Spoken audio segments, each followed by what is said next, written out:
So I fasted for 20 hours a day, every day for 30 days. And this is what happened to my body and my brain. And get this, I didn't have to count calories or follow some sort of complicated diet plan or even go to bed hungry. I lost a ton of fat.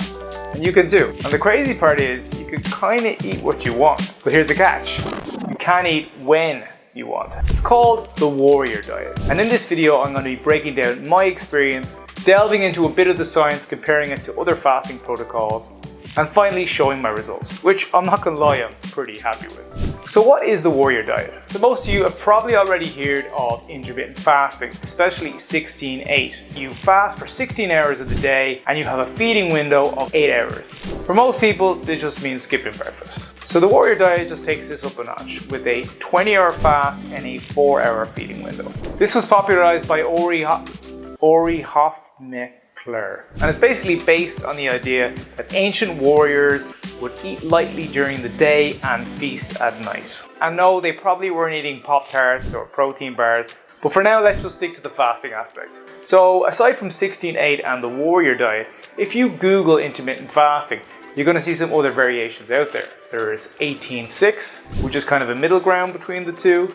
And then there is OMAD, or 1 meal a day, which is an even more extreme version whereby you fast for 23 hours and you reduce your feeding hour to just 1 hour. Each comes with its own pros and cons, but we'll get into that later. So why did I decide to put myself through this, and why now? So I'm currently doing a challenge called 75 Hard. The rules are simple. So you have to pick and stick to a diet, no cheat meals, no alcohol, which is very hard as a bar owner, by the way. You also have to drink a gallon of water a day. You have to read 10 pages of a self-development book. Every day you got to take a daily progress picture, and you also have to do 2 45-minute workouts a day, one of which has to be outside.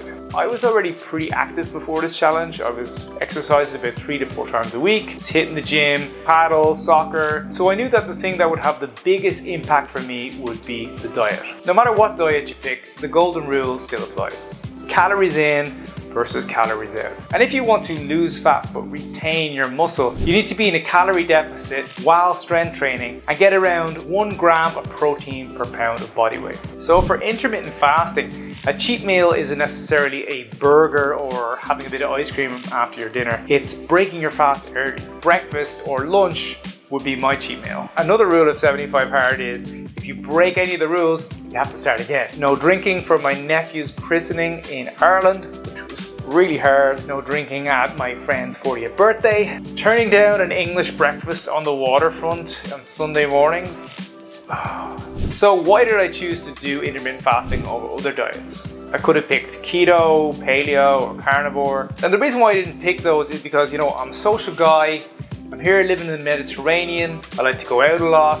My friends, my family. That's how we do things over here. So I chose this diet because it gave me structure without me becoming a hermit. Sticking to a vegan diet or paleo or something like that and going out to restaurants, it's just too much hassle. And aside from all that, there's a lot of benefits to intermittent fasting, and the science is quite interesting. Fasting improves insulin sensitivity, lowers blood pressure and inflammation, promotes cellular repair through autophagy, improves cholesterol, sharpens cognitive function, balances hormones, and aligns your circadian rhythms to support better sleep and digestion. It's a lot of good stuff. And the deeper into the fast you are, the more these benefits tend to accrue. So why did I choose the warrior diet over 16-8 or 18-6 or OMAD? But here's what the research says. Each has pros and cons. 16-8 is the easiest to do, and it also helps with strength and performance at the gym. And because it's easy to do, the adherence rate is really high. But when you extend your fasting window to 18 hours or 20 hours, you tend to have better fat loss results. And then there is the most aggressive form of it, which is OMAD, which is the best for weight loss, but is the worst for your mood and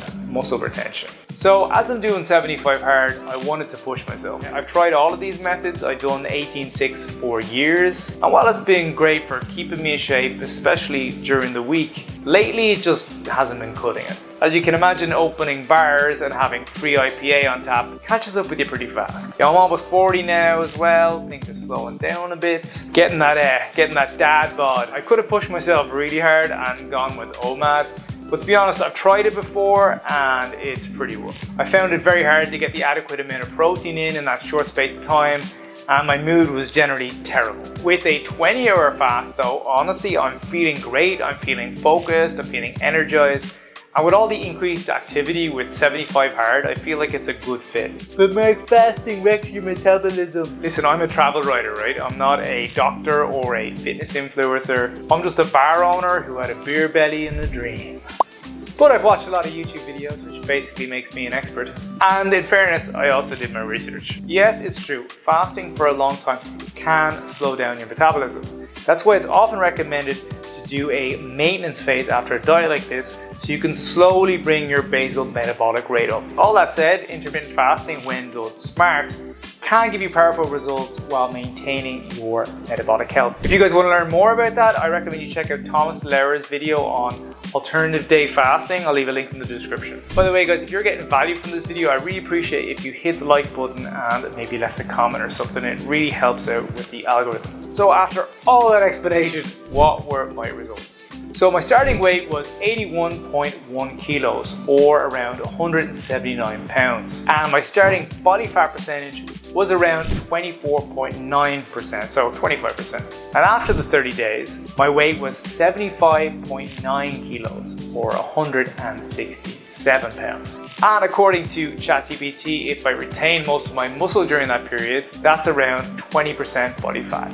So that's a total loss of 5.2 kilos or 11.5 pounds. So I wouldn't necessarily recommend this diet because 5.2 kilos is a lot to lose in 30 days and I probably sacrificed some muscle for that. I hope I retained the muscle. I was in the gym every day. But honestly, some of the biggest results I've seen in these adjustments to my lifestyle have been the things that you can see. Fasting just puts you in this zone where you just have this mental clarity. It's hard to explain. I've been tracking my sleep scores. They've been the best I've ever seen in my life. I'm regularly getting like 2 hours of deep sleep.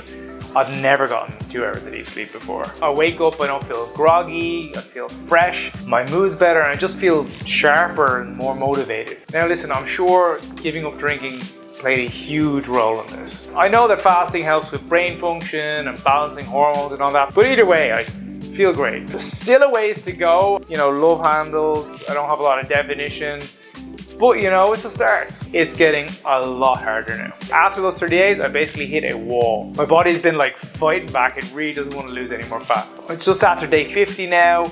25 days to go. What diets have worked for you? Have you tried fasting for long periods of time? Let us know down in the comments. Let's help each other out a bit. If you want to follow along my journey, do subscribe. You want to know what to do next?